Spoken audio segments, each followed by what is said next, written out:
Hello, and welcome to our little chat that we have planned secretly behind the scenes, the three of us.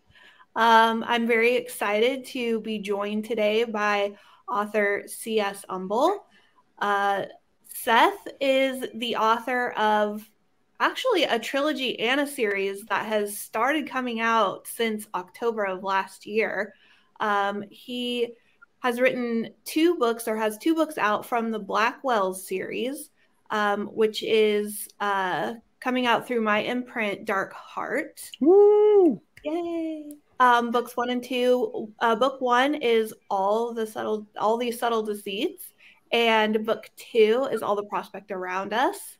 So those are available now, and then soon we should have a special announcement concerning the third book. So watch for that.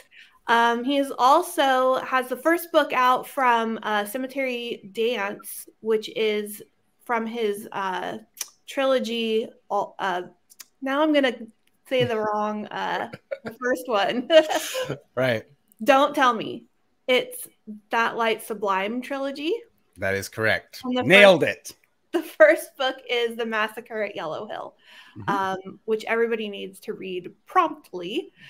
And also joining us today is Rae Knowles. Hello, Rae. I had the pleasure of being on a great little book launch party for your book, The Stradivarious, that came out through Bridget's Gate. Yes, thank you so much for joining. I had such an amazing time at that little launch party. Yeah, me too. That was really fun. It was my first time meeting many of the people that were there, and they were all like awesome people that I would love to know in real life. Yes. Yeah, I found overwhelmingly horror authors are just the nicest, warmest, open people. It's a wonderful community by and large. I loved that. And this is obviously hosted by Nightworms, which is my horror subscription company that I co-own with Ashley Sayers. We have been in like 4 years of business. We're counting down to our 5th year of business, putting horror on the doorsteps of avid readers for a very long time. It's my happy place. Horror is my happy place. Same. That is true. Horror is your happy place. And we should say that Sadie is, of course, one of the most influential voices in horror today, helping all of us find. Yeah, go ahead and hide. True, go ahead and hide, Lou. But it's true. And we would be remiss to say, if you have not pre-ordered Sadie's 101 books to read before you are murdered, you should definitely do that. It's available on Amazon and, of course, on the publisher's website. Is it Fifth Street Press? Oh, no, it's Page Street. Page Street. I'm so sorry. No, that's okay. Yeah, it's basically available to order anywhere you can buy a book, which is cool. Right. You absolutely should do that. And I would encourage everybody to also pick up a copy of Rae's The Stradivarious, which I have not yet had an opportunity to read. So please don't flog me publicly for that. I deeply apologize. But I have been digging into your secret novella. Have you announced the novella yet? Yeah, so I announced it a while back when I first made the deal, but no worries at all. Everything is a flood on social media, so I don't hold it against anyone who doesn't recall. But yeah, so Merciless Waters is coming in November. I'm so excited. I pitched it as sapphic folk horror on a pirate ship. I'll say it is not a pirate story. Lots of people jump to think there are no pirates, but there is lots of sapphic folk horror, some erotic elements, and yeah, super excited about that. That is exciting. Yeah, and I am also very excited because I've been getting the super secret top eyes only classified look at it. And one of the reasons that I wanted us to have this conversation is because one of the most difficult things for any writer is learning how to immediately enrapture the reader. So today we're going to talk a little bit about openings because I was deeply captivated by Rae's opening to Merciless Waters. I have a couple of other examples. Potentially we'll get into some of the openings that I do. And I would like for us to talk shop a little bit for authors, not just authors, but also readers, to be able to peek under the hood and see how a great maybe not a great, at least in my, with my own work, but how writers can most clearly grip a reader at the very beginning. And Sadie has some wonderful, a collection of openings that she's found very powerful. And we'll be able to chew into those a little bit and also talk about that. How does that sound? Sounds fun.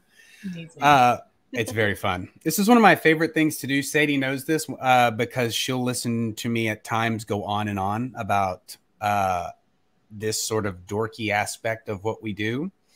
But I think what would be a great way to open is for Sadie to show us some of those great openings that you had mentioned that you had there. You have a curated list for us today. I do kind of have a curated list. I mean, when I was a young reader, I felt the same way that I think a lot of readers do, which is once you pick up a book, you have to finish it. It's just felt like an obligation almost to the book. I don't really know where that came from or comes from, but it's very common among readers. Like I've done a post before about being able to, quit reading a book that you're not enjoying. And so many people, young and old, are like, I have such a hard time quitting a book, even though it's not something that's resonating with you. So I think later in life, I realized that I just don't have a lot of time, which is why my book is called 101 Horror Books to Read Before You're Murdered. There's not a lot of time, and our resources are so valuable. So if you're not enjoying a book, there's so many books that we're never going to get to. I have a little cart in my bedroom full of them. Right. They stare at me longingly.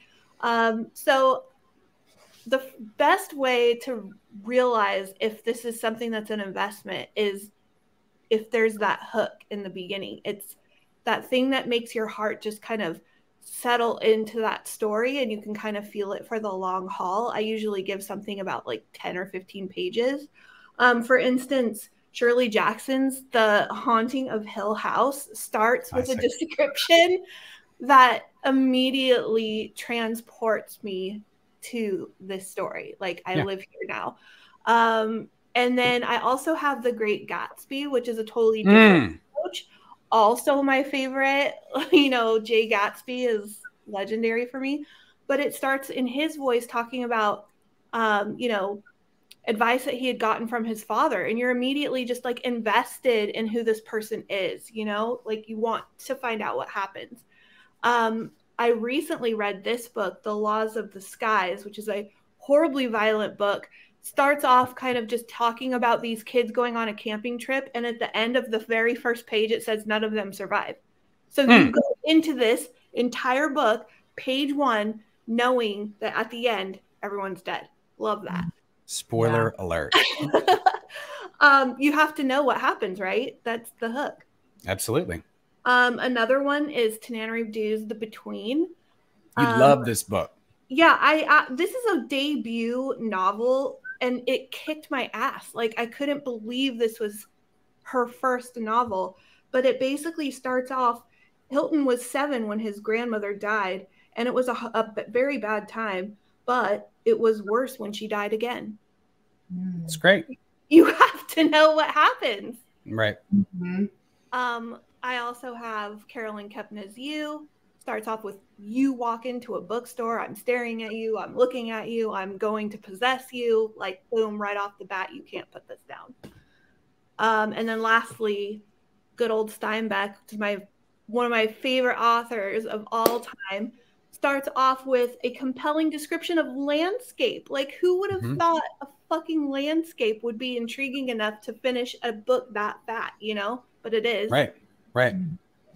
Yeah, Steinbeck is one of my examples I wanted us to dig in today because the opening with the description of the Salinas Valley is one of the most compelling openings of any book I've ever read. And that's one of Steinbeck's great tricks, especially maybe his best version of the trick is in Cannery Row. Cannery Row is in Monterey, California, a poem, a quality of light, a stink, a dream. Like he just immediately captures you with this idea of, what Monterey is. And so those are all tremendous. I didn't expect you to go outside of horror, Mother Horror, but you did. Thank you. I mean, those are, these are my pillars. Yeah. I can't tell you how many times I've read the opening to The Haunting of Hill House. And I think it does something really similar where, sure, we're describing a house, but you immediately get the sense that not only is this house a character, it's a deeply chilling character. And it's described so simply and beautifully and hauntingly. I mean, I can just read it over and over. I read it to my family when they have not asked for that. And I'm just, right. Are you just sitting around the dinner table and you're like, and now let us turn in our Shirley Jackson to the opening. Exactly. When you're raised by agnostic people, it's a good way to start a meal as any. Absolutely. Wonderful. Yeah. I love that.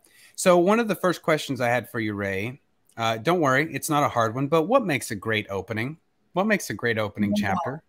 So this is the perfect time for me to speak to this, I think, because I've been reading submissions for the open call that I'm co-editing. And, you know, I don't think it's any big secret. I think we see editors talk about it all the time, but often you really can tell in that opening whether or not this is going to work. And I think there's a number of reasons. So we all know that openings have to do a lot of heavy lifting. We should basically get a sense of like the vibes of the story, the voice of our main character, and it sort of makes a promise. And I haven't really thought about the promise much until I was reading these submissions. And this isn't my first slush pile, but there's one story in particular that it started so strongly, and it was really giving lush horror, feminine prose, like everything that I liked. And then the rest of the story didn't match that. And I felt betrayed as a reader because it sort of fell off. And then it actually wasn't even in the horror genre. When I got to the end of it, I was like, oh no, this is a fantasy story. But you made a promise with your opening.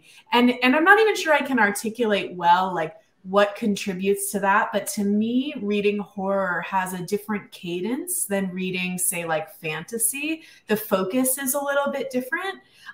So I think all of those things are things to keep in mind with an opening. And I think, like we sort of touched on with Sadie's examples, good openings ask a question that we desperately want to answer. And they're often not asking it directly, but more slipping you into this world that is just strange and intriguing enough that you're like, I'm going to need to know more about that, you know? Right. No, I absolutely agree with that. You know, one of the things I've always thought, because you're absolutely right, a great opening asks the question. Like, as an example, like great science fiction asks the question, or who's the best? Probably Philip K. Dick is probably the best person to say this, but Philip K. Dick's work always revolves around the question of what does it mean to be human? And good science fiction answers that question by the end of the book. Great science fiction at the end of it has you asking another question entirely, right? Which is what so much of his work does. And then great fantasy often asks the question, who am I? Right? Our protagonists are consistent. And that's so they can go through the hero cycle. Like, who am I? What am I losing? What am I gaining? What is my role in all of this? Right? Great horror. And I agree with you. I want to modify what you said a little bit, but I think that great horror doesn't always just make a promise. The promise for me, the great promises are when a book is telling you, I want to tell you a secret. And if you stay with me through this narrative, I'll tell you the secret, right? And that's one of the things that's so compelling. And I think that that's something that you actually do very, very well in Merciless Waters, that I was hoping you could read a little bit for us today. So I think, so this opening that I have pulled up here, it's from the very opening of Merciless Waters. And if you could, I would love for you to read the very first page of us, or the very first page of it, if you would, please. Yeah. So do you mean literally just where it cuts off to page 2? That is correct. Because I think that that's, for me, like, that's where I'm like, okay, let's go. Let's have an adventure here. Yeah, absolutely. And bear with me. This is my second time ever reading my work out loud to people. So perfect. All right, here we go. When the sun strikes violet hues through the cloud cover, I know the gods are angry with me. I do everything I can think of. Swallow 3 strands of Lily's hair, push all the dust into our headboard into a pile, braid and unbraid frayed rope, then braid it again. None of it works. They still throw purple glimmers into the sunrise like noxious fumes. This is their warning. And I learn how they will punish me the moment I see him floating. His pruny fingers cling to driftwood as he coughs out a sputtering sound. I am about to lose her again. Rolling waves are the only sound, the rest of us still asleep below deck. His flapping arms beat the water's surface as his eyes roll. I see you. His blistered mouth opens in the shape of a plea, and I feel Lily's love slipping away. A seagull taunts me from a hot breeze overhead, tells me as much. I'd hoped it wouldn't be so soon. I thought I had more time. I wish he would drown. Wow. Mm-hmm. Now, or go ahead. No, please go ahead, Sadie. Well, so for me, so what Rae's wheelhouse is for me, and this was also evident in the Stradivarius, is she writes very cinematically, where, you know, I'm sure it's this way for all readers. I don't want to assume, but I do have a weird theater in my brain that shows me the movie while I'm reading. Like, this is the movie and I want to be able to cast it. I want to be able to see it. I want to know where I am. And immediately that's where I went with your story. I'm transported immediately. Thank you so much. That's such a high compliment. And I'm totally the same way with picturing stories in my head. And I was actually telling Seth after reading all these subtle deceits that it's such a mark of his talent that when it feels like the words just kind of melt off the page and you just have the images and the author has sort of stepped out of the way and it's just delivering this experience. So thank you so much for saying I pulled that off. Yeah, of course. So now what's really interesting here, this is where we'll pop open the hood a little bit, is you're employing primarily 2 tricks here, and they're both ones that I love. Number one, you're using sentence length variation in order to punctuate certain elements that you want to make clear. You have a great meter to the way that you write. It's one of the things I find so compelling about your voice. So if you'll let me, I want to point this out for readers. So Rae says, I shouldn't say Rae, but when the book begins, it is, when the sun strikes violet hues through the cloud cover, comma, I know the gods are angry with me.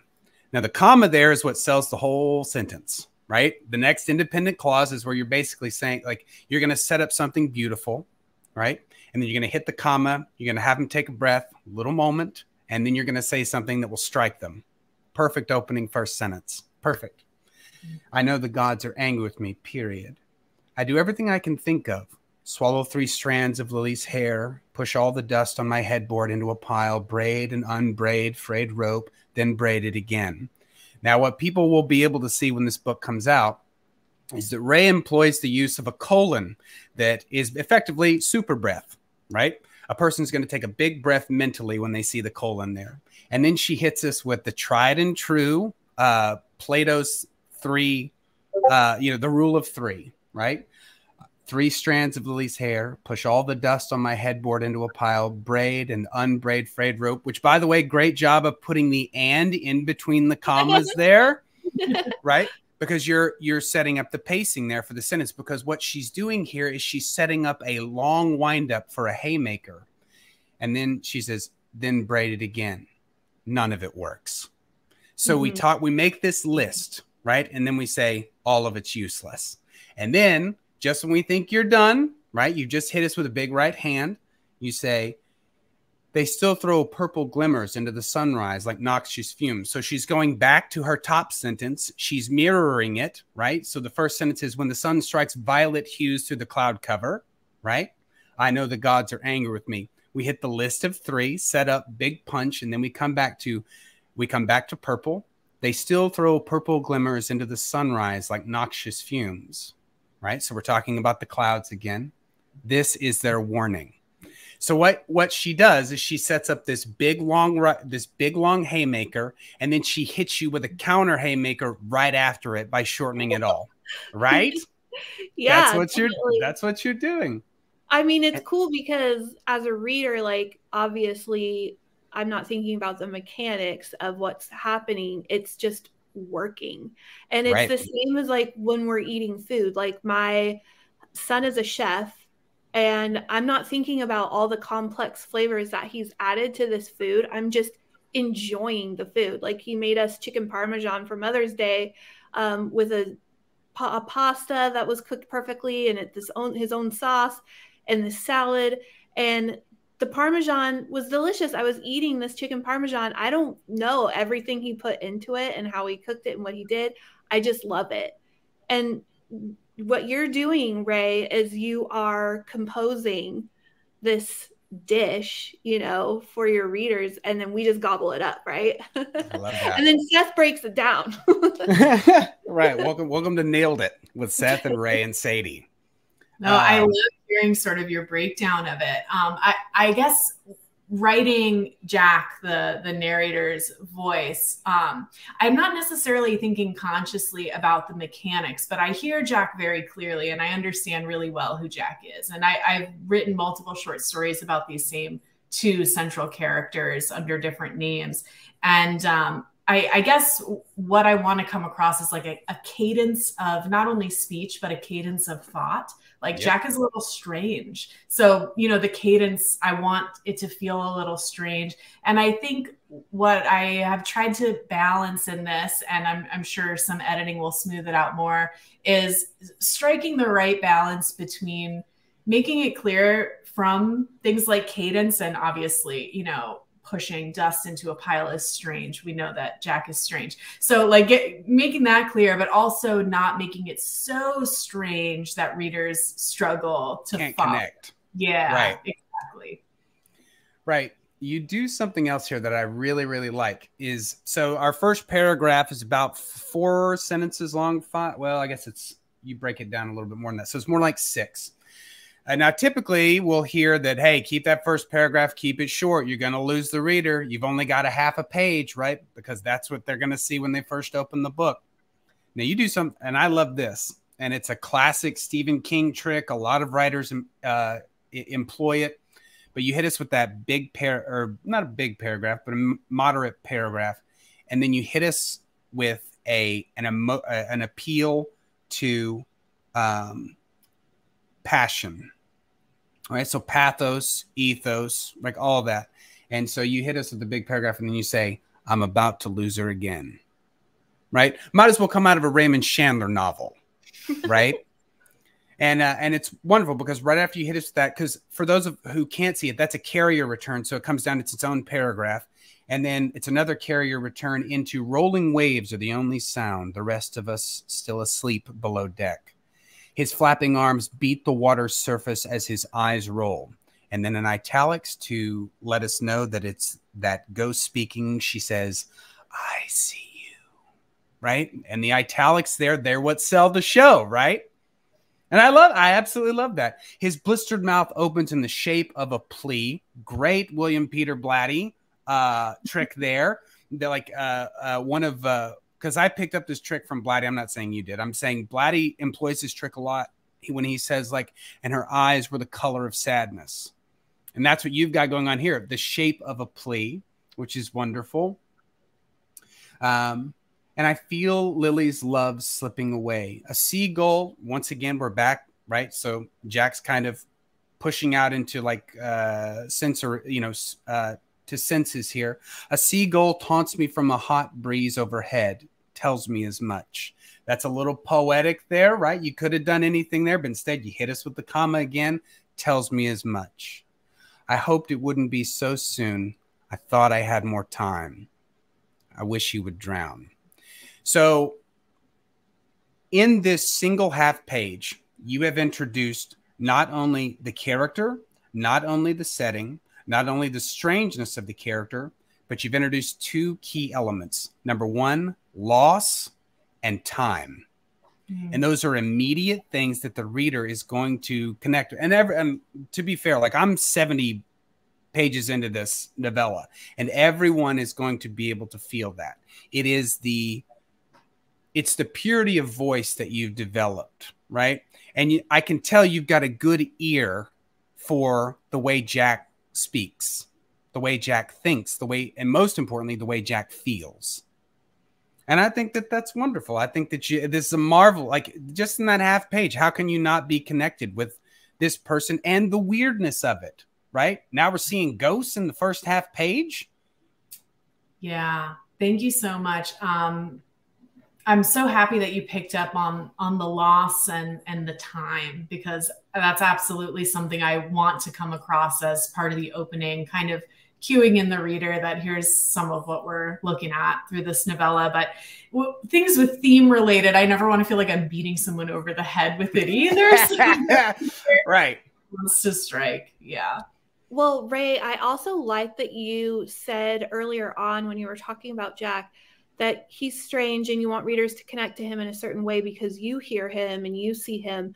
I think that that's really important because so often in books that aren't working for me, I feel like all the characters sound the same. Like it's very confusing, especially if there's kind of a large cast of characters.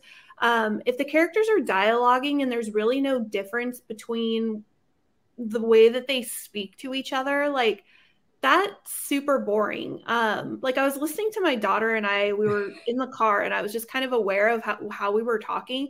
We sound extremely similar, like our voices, but the way that we talk is really different. So if someone were to write our two conversations, they would put Natalie, my daughter, like laughing all the time. Like I feel like every time she says something, like it'll go a few beats and then she's laughing, you know? And I'm more just like, I'm not gonna laugh if it's not funny. Like I'm really really stingy with laughing. But that is correct. Can't confirm. I mean, if you were to put us in the car and write us a scene, like we have to sound different. And I think that authors either aren't saying their dialogue like out loud, or they just aren't developing the characters past the page. Like they're not real for them, so they're not real for me. Yeah, totally. Rae, can you talk about hearing the dialogue for those who will be listening? Yeah, I mean, I totally hear the dialogue, and Jack, just for clarity, is a female character. She, I mean, I think of her, right? Like, I'm not even sure how to describe it because it's almost an experience to like translate characters onto a page. But I can tell you that I sort of see like their mannerisms, how they might express themselves. And I see Jack as sort of quiet and brooding, but sort of quietly angry and also obsessive, which you can maybe read into just from this like half a page or whatever, and maybe not, maybe you realize that later. And then Jack's love interest, Lily, on the other hand, I just see as smug and cold. So as sort of an antithesis to Jack. So I think when I write them speaking, I really do see how they would interact, you know, both in what they say and what they don't say, I think is also super important. Another thing that I've learned reading Slush is that really when you try to force backstory through dialogue, it's very obvious. It doesn't usually play well. And it's just, you know, so just like a tip, right? Don't try to like just weave backstory into dialogue because people don't talk that way. Like kind of like what you were saying, Sadie, like they leave things out and that can tell a reader as much, if not more, about a character than them trying to like explain their whole thinking on rather like, well, what did they choose to say and how did they choose to say it and what didn't they choose to say and why might that be? And then those are interesting questions too that keep people reading.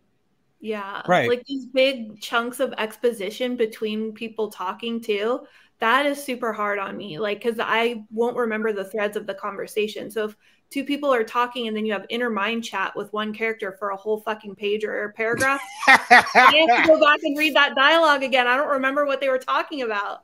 Right. Yeah. You never want to be reading and it says, hey, Tony, you remember 5 years ago when we were at that bar and you talked to that lady and she said X and then I said X and then you said X and you're like, what is happening right now? Exactly. And I think another thing that I tried to do in this opening and another way I think folks can build character is in so like this is in first person POV. So like what is she choosing to focus on? Like there's very clearly a man in the water suffering. We've heard blistered lips, his arms are flapping around. He's drowning. And she's sort of focused on like the seagull and is annoyed that she feels like, you know what I mean? So it's like without saying like, I'm not a good person, right? On the page, you can kind of see this is probably a morally gray character. Yeah, absolutely. And that's one of the techniques I think every writer should consider is you don't have to tell the reader who the character is. You show the reader who the character is, right? Yeah. What they like you said, every one of us inside of us, every living person has within us secret shames, right? We have joys, enthusiasms, and the characters should have those things too. And those things inform how those characters talk, because I would say a lot of the reading or a lot of the writing that I read from less developed authors is they love to absolutely have every character be the smartest person in the room or just a jackass. It's like, these are the two poles that people exist on. It's like, oh yeah, well, I mean, this guy, he obviously knows everything because this character is secretly me in my book. And I believe that I know everything. Right. Yeah. And it's one of the things, and honestly, like you can trace it all the way back to like Sir Arthur Conan Doyle, because he obviously has the most famous, smartest man in the room with Sherlock Holmes. And so there are so many writers who, and the trick has been done for so long that writers pick it up without knowing that that's where it's one of the places that it comes from. And they're like, oh, well, this is the way characters talk. No, I want to know how your character talks. I don't want them to pretend to be Sherlock Holmes. And if they are, then you need to show that they're a jackass for trying to be Sherlock Holmes in your book, because that's been done. I wanted to say, Seth, I think a really great example of showing who a character is through dialogue and how they're interacting with another character was in All These Subtle Deceits. You have a pretty brief scene of our main character, William, and I don't recall her name, and forgive me, it's not personal. I have a terrible memory for names. But it's with a woman who's sort of coming on to him a little bit. And he handles it very politely and gracefully, but sort of respectfully declines that. And just being who I am for whatever whole host of reasons, I'm always leery of men, both in real life and in fiction. And that scene told me you can trust him. He's probably a decent guy. And that, you know, you didn't have to write that out or anything. Just hey, I'm a decent guy. I've never assaulted anybody. You should trust me. Right. Right. Really, it told me so much about that character beyond anything that happened in the scene, because I know if this is a character who conducts himself this way in this situation, I can probably respect this character in other situations too. So I thought that was a really skillful example of that. Well, thanks. I appreciate that. It's really kind of you to bring up. Yeah. Rae, I do have a quick question. Is the Jack and Lily thing on purpose a nod to Legend, the movie Legend? I've never seen the movie Legend. Oh my gosh. It's like my favorite movie of all time, and the main leads are Jack and Lily. Well, I'll have to watch it now. You have to. Now you have to. Ever. Okay. Well, on our next episode of this, we're going to talk about the best movies ever, and we know what Sadie's pick is going to be. You already know mine now, so I don't want to play. Sadie doesn't want to do it anymore. She's already let it out of the bag. So I appreciate you bringing up All These Subtle Deceits. I think that one of the things that's very important, at least for me, especially even in an opening, is one of the things I try to avoid is the Stephen King method. And not because Stephen King's done it so well, I don't want to try and repeat a trick that he's already mastered. And that's typically where Stephen King loves to start the very first sentence of a story with just somebody's first name and surname. Like just immediately, like, you know, Bob Halloran was a da-da-da-da, and it was a spring day in 1978, you know. So one of the things I really enjoy doing is I always like to start with qualities of sound or light that isn't a sunrise or a sunset, because we get it. It's so many people start there. right?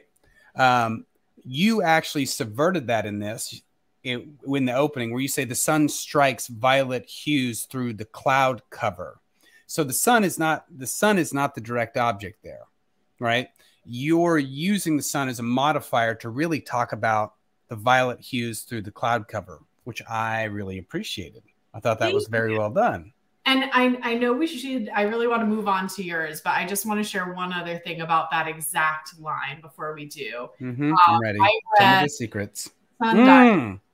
Right before I started writing this. And I was so inspired by the first line here, and I'll read it and then I'll tell you why. Please do. Sure. It's the chicken pox that makes me sure my husband is having another affair.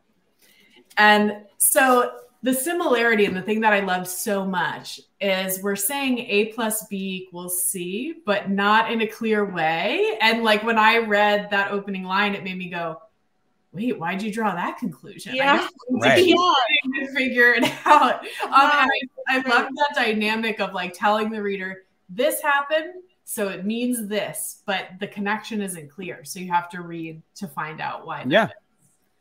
Well, or go ahead, Sadie, I'm sorry. Well, one thing I was going to say to connect both of these thoughts is as a reader, I think it's really important to establish place and setting.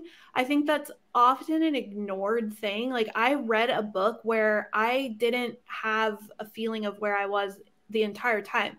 Like nothing was really explained to me, like apartments, coffee shops, streets. Like I want to have that visual so I can place the characters in there and see them interacting in that space. And that's one thing that Seth does really well. Like in the Massacre at Yellow Hill, when characters are talking, they're not just talking. There's not just lines on the page of like da da da da da da da da da da. Like they're cooking, or they're buttoning their shirt, or they're making a bed, or there's actions going on because people are living their lives while they're talking, or maybe they're gesturing, and I want to see those hand gestures. Like I am in the dark completely. Like create this space for me, show me where these people are.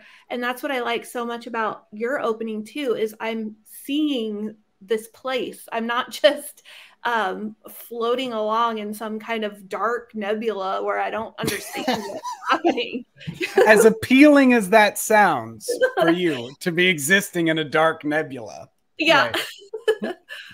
And I think too, Seth, what you do really well is you're not just describing the place, right? Like on its face, that's what's going on, but there's so much happening underneath that, and it carries a gravitas with it that is really well done. And I'll let you read it before I say anymore.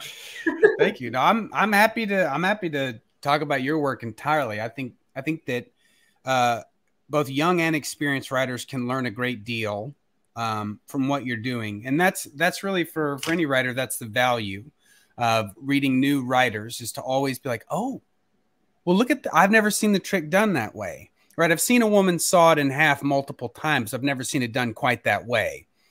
And so you pull off so many well-worn tricks, but you make them look new. And it's not just through gossamer flashes and misdirection. You're doing it through specific stagecraft for writing. And it's like any magician seeing someone else do another trick and going, oh, well, I wonder how she did that. Now that's interesting, right? So I'm always happy to talk about your work, because I think definitely there's an element of education to it that seamlessly comes off the page for anyone looking for it. And that comes through hard work. It comes through dedication, comes through being self-critical, and it becomes a part of us in wanting a thing to be great and not just published. And I think that that's important. I think I can see that in your work, that the work itself matters just as much as the end result. Thank you. Yeah, of course.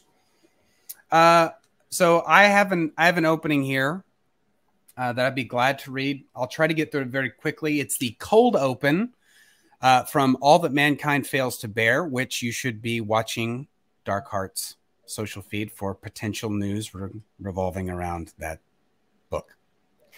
But this is from all that mankind fails to bear. To stand at the center of Blackwell's Colorado is to be surrounded by a city in white.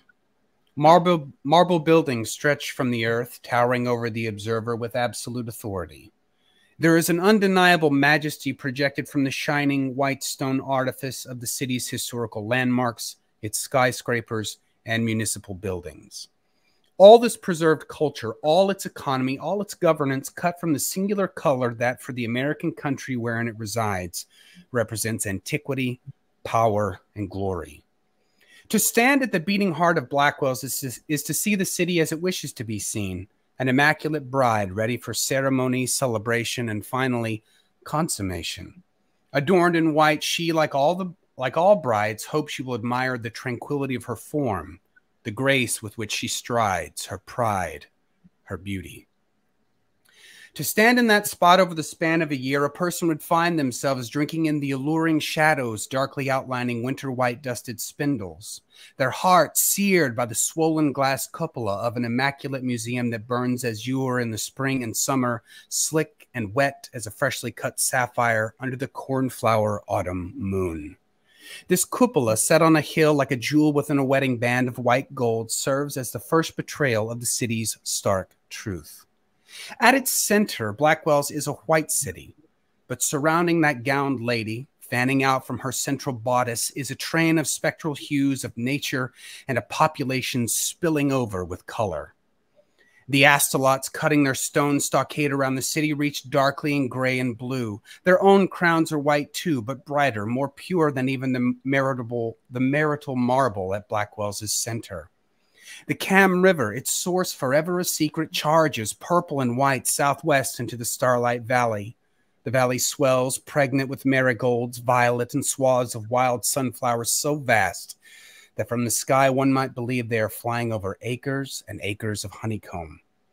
Blackwell's is a city filled with occupants dancing through spectrums of color, orientation, gender, holding every possible watery shape of precious, heaven-gifted identity. Though it is mostly forgotten by the country in which it resides, it is a very American city, which is to say a city of inequity, bias, and discrimination. Hopeful in what it dreams to be, yet unashamedly cruel. A city with an immobile, ossified heart, always poised in uncertainty, ready to panic at the richness of color surrounding it, flowing out of it. A city that, like the country in which it resides, is unable to endure all that mankind fails to bear. And that's the cold open from All Mankind Fails to Bear. Perfect. Right. Yeah. Right. I mean, it is very Steinbeckian, if that's a word. Absolutely. I mean, well, if it isn't, we'll make it one right now because it should be. But right? I mean, it's also uniquely yours. And if anybody has read the first two books and their cold opens, it does make like a nice you're the one with all the words. Like, I don't know what I'm really trying to say, but like if you read all three of those cold opens together, they would make a thing. I don't know the word.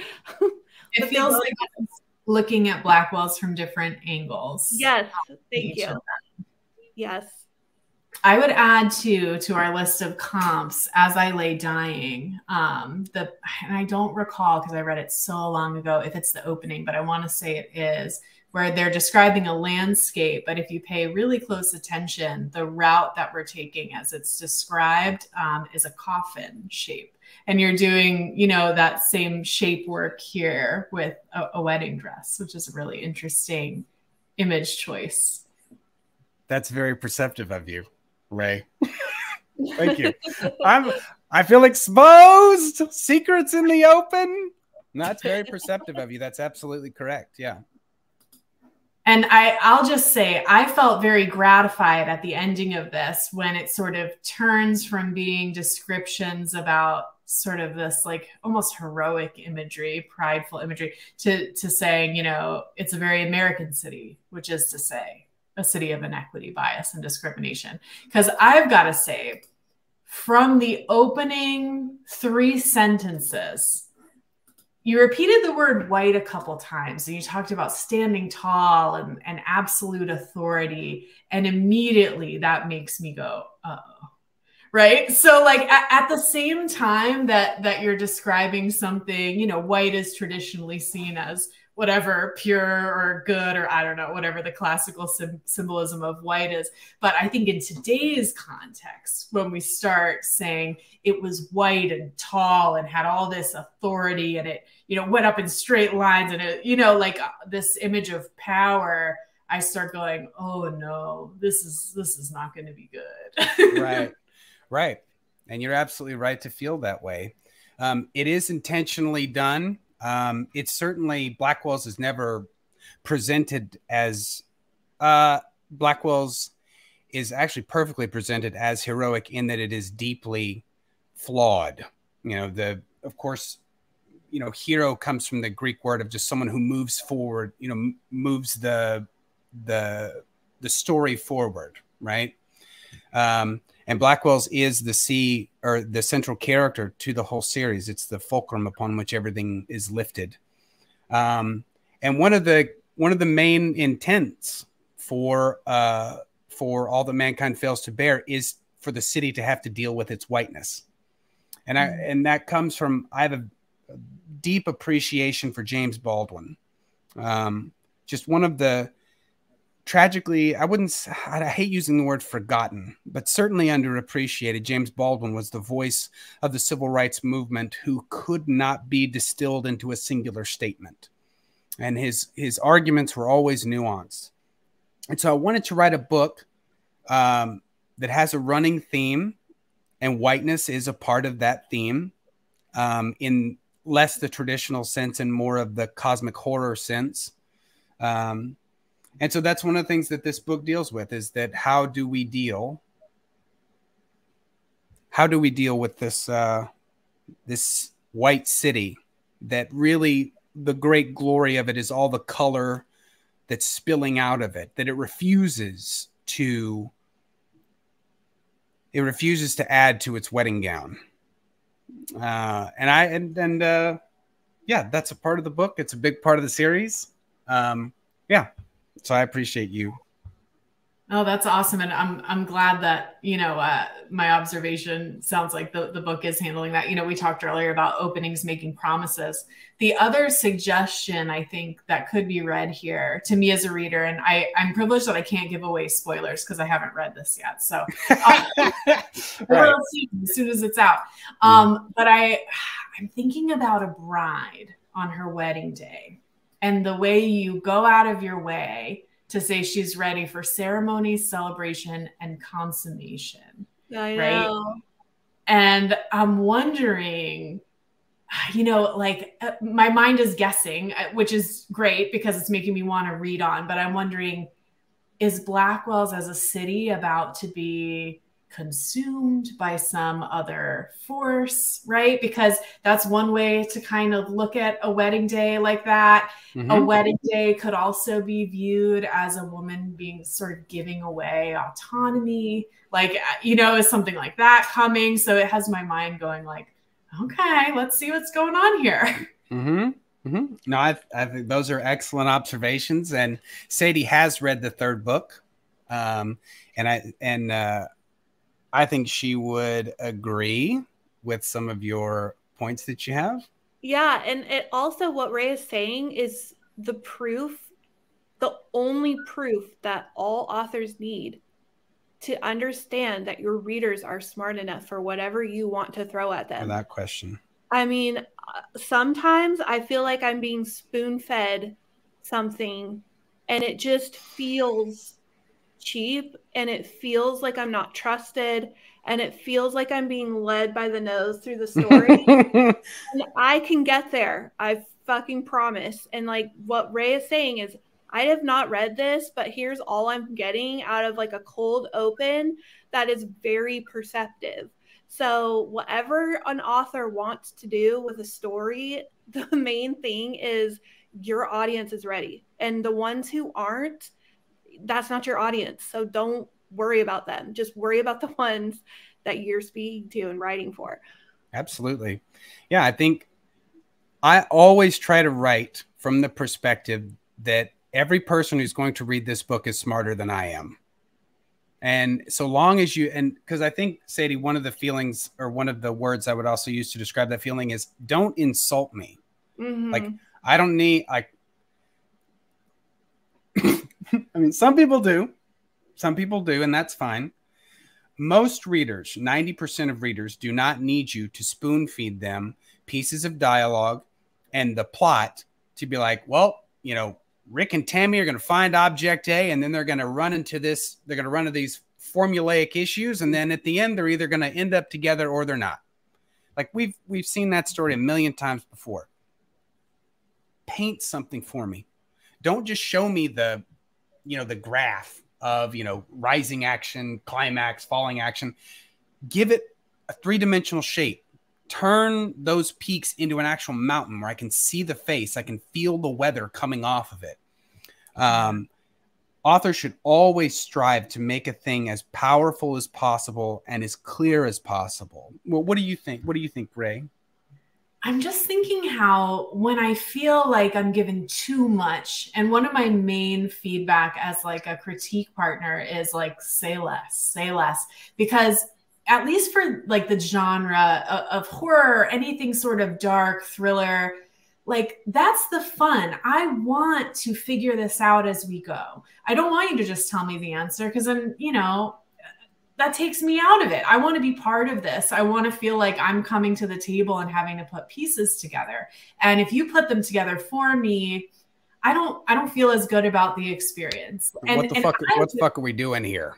Yeah. And maybe it's just my preference, but I would rather something be overly vague to where I come away and go, is this what happened or did this happen? Then I can have fun thinking about that for a while and talking to people, than to come away feeling like, you know, they just handed it to me on a silver platter. I tend to lean vague. That's my preference. Yeah, and it's such like a delicate balance too, because some stories, like I'm thinking about the show Lost, I felt like the writers were making it up as they go along. Like, you know, there were so many questions that were asked that were never answered that I felt a little bit cheated. I was like waiting, you know, I'm a passenger princess, if you want to call it. Like, I like to sit in the passenger seat and have my coffee and make dialogue and talk, you know, while somebody else is driving. That's how I read too. Like, I definitely want to get into this vehicle, like take me for a ride, like let's go.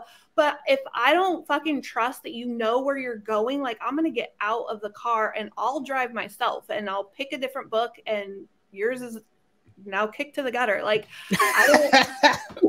I don't like that. But I do like when an author holds their cards close to the chest and, you know, reveals things as we're moving through, and I can keep those little breadcrumbs. I can gather those and I can be surprised too. Like, you help me to develop these theories in my mind and then smash them with like a twist. Like, that's fun too. Right. But just I don't want to guess like, oh, this is what's happening and then be right every time. Like, that sucks. Right. To use that metaphor, like it's okay if you're in the car and the driver's like, hey, I'm going to take you somewhere special. And you're like, oh, we're going to go somewhere special. Oh, yeah. And then you start driving. And then like, if it's a horror novel, like you're going along and you leave the suburbs and you're like, okay, yeah, we're going to the city. And then all of a sudden they turn off and now we're in a deep, dark wood. And you're like, I don't know why it's very scary. I'm not saying you can't take me to a scary place. I'm just saying, and then as you go deeper and deeper and deeper and deeper, and it gets darker and darker and darker, you're like, this is very unsettling, but I'm not getting out of the car because you've scared me too much that I don't want to try to leave because I'm intrigued as to where we're going. Right? Yeah, that's fun too.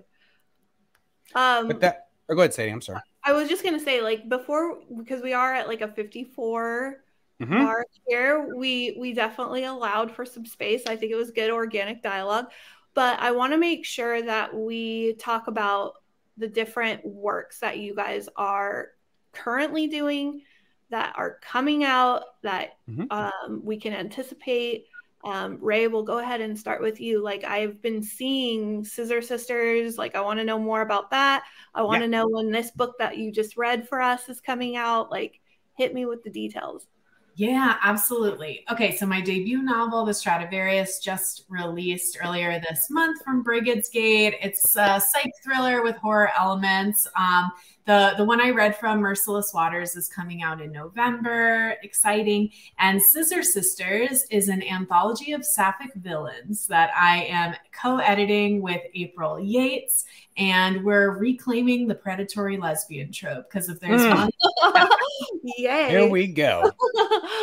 my whole heart, it's a sapphic character. Absolutely great. obsessed. I love it. Yep, those submissions end at the end of May, so that's what I've got going on. It's wonderful. I'm so excited for you. And so there will be announcements about the Blackwell series that I'm very excited about. We'll have those, when we do, and that'll be wonderful. I have The Massacre Yellow Hill, which came out in March. The second book in that Light Sublime trilogy comes out in July. It's called The Red Winter in the West. And then the last book in the trilogy also comes out this year, because I don't like it when people have to wait. It'll be coming out in November, and that one is called The Light of a Black Star. And I'm deeply proud of those books. And I really hope that people will give them a chance. I know that the Western can sometimes be a hard sell because of the exhaustion that the genre experienced in the 80s and 90s, and now, especially in the 2000s. But I hope people will give that a chance. There's a great deal of heart, romance, horror, both supernatural and cosmic, that exists inside of that. And the two series are in fact connected. They exist in the same universe. So that's exciting. It's very exciting. Yeah, and people can find both of you on Instagram and Twitter. Also, Rae has a TikTok that is extremely entertaining. I love your TikTok account. I for whatever reason, like it's not a platform that really works for me, but I'm extremely entertained by it. And Rae has a great one, so make sure you give her a follow over there. Thank you. I'm mortified by my TikTok account, but I'm glad you're enjoying it. Yeah, no, it's fun. It's fun. I enjoy it a lot.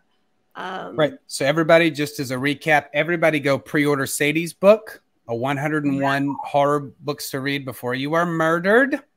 And definitely pick up Rae's Stradivarius, pre-order Merciless Waters whenever you have that opportunity. And Rae, thank you so much for taking the time. And Sadie, you too. Thank y'all so much for giving us a chance to just, what is it? Talk shop. Love doing that. Yeah, I love that. I could do this for another hour, probably. We should definitely do it again. Rae's like, no, please, no. No, I'm saying totally. I absolutely love this. Thank you both for having me. This was super fun. Yeah, of course.